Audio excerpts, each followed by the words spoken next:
महाराष्ट्रामध्ये सध्या रविराजदादा साबळे पाटील या नावामुळे अनेक जणांच्या पोटात कळ निघते, अनेक पानगुळांच्या डोळ्यामध्ये नाव सलते आणि अनेक जणांच्या डोळ्यात हे नाव खपतंय. कारण मित्रांनो, मागच्या 2 ते 3 दिवसामध्ये रविराजदादा साबळे पाटील यांच्या 2 आयडिया उडवल्यात इंस्टाग्रामने. आणि त्याचबरोबर मित्रांनो, टीम गब्बरची जी आयडी होती, ज्या आयडीला मागच्या 12 तासामध्ये 1.5 लाखहून अधिक लोकांनी फॉलो केलं, त्या आयडीला सुद्धा इंस्टाग्रामने बॅन केले.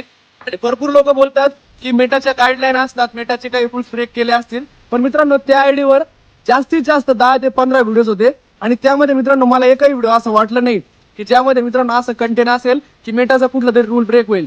पण मित्रांनो, हे सगळं का बरं केलं जातंय? यामध्ये फक्त रविराजदादांचं नाव कुठतरी पुसण्याचं काम केलं जातंय.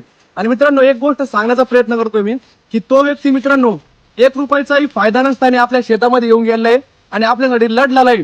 त्या व्यक्तीसाठी मित्रांनो आपण शेवटपर्यंत बोलणार आणि त्या व्यक्तीने मित्रांनो निस्वार्थपणे आपलं काम केलंय.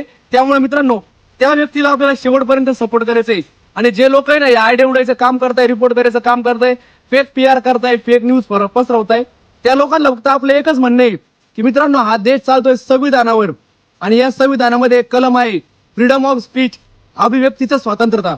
मित्रांनो, या गोष्टीवर आपण 100% बोलत राहणार. प्रत्येक लोकांना प्रत्येक गोष्टीवर बोलण्याचा अधिकार आहे.